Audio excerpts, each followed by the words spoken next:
Alqismu rabiu, kifungu cha 4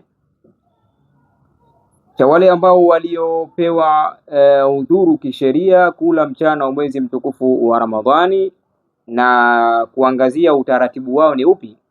Nasema kuna watu ambao la qadhaa wala kafarata, hawana kulipa swaumu wakati wameruhusiwa kula, hawana utaratibu wa kulipa swaumu baada ya kula mchana wa mwezi mtukufu wa Ramadhani,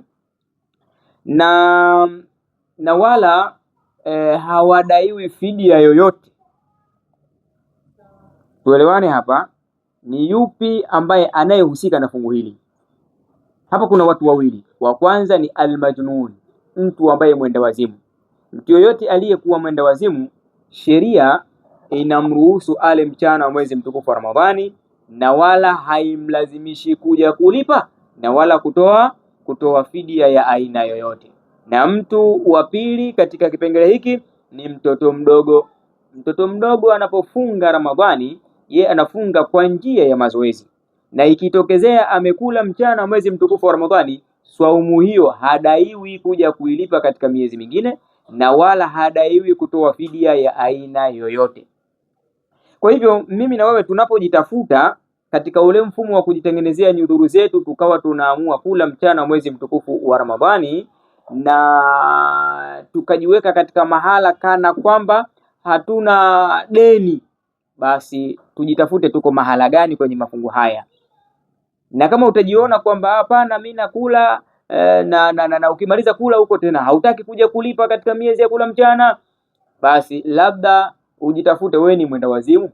Kama ni mwenda wazimu sawa, au kama ni mtoto mdogo sawa, lakini kama si hivyo, basi rudi katika taratibu za yale mafungu ya nyuma, ili ujue taratibu zako ni zipi na udhuru wako kwa mujibu wa yale mafungu ya nyuma ni upi. Kwa hivyo watukufu wa Islam, vinginevyo Mwenyezi Mungu Subhanahu wa Ta'ala ametutaka waumini wote pale aliposema ya ayyuhalladhina amanu kutiba alaykumus siyam kama kutiba alal ladhina min qablikum la'allakum tattaqun, enyi waumini mmefaradhishiwa, mmelazimishwa nyie kufunga kama ambavyo walivyolazimishwa waliopita kabla yenu, lengo nyinyi mpate kuwa wacha Mungu. Lakini si hivyo tu, kuna ulazima mwingine kwenye aya nyingine. Allah Subhanahu wa Ta'ala anasema faman shahida minkum ash-shahra falyasumhu, yoyote atakayeshuhudia mwezi miongoni mwenu mwandamo, basi analazimika afunge ndani ya mwezi huo ulioandama wa Ramadhani. Kwa hivyo mpaka hapo tunatakiwa tujifahamu kwamba sisi kufunga kwetu ni wajibu, isipokuwa tutaruhusika kula kwa mujibu wa taratibu za kisheria na namna zake za kisheria. Baada ya kula nini cha kufanya?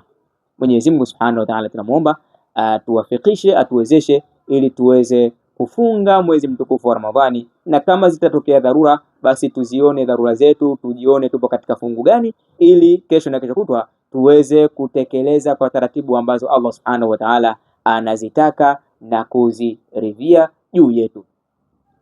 Tutakutana tena mimi na wewe katika kipindi kingine kijacho, kwa katika kuangazia yale ambayo yanayohusu Ramadhani na hasa kwa wafungaji. Wassalamu alaikum wa rahmatullahi wa barakatuh.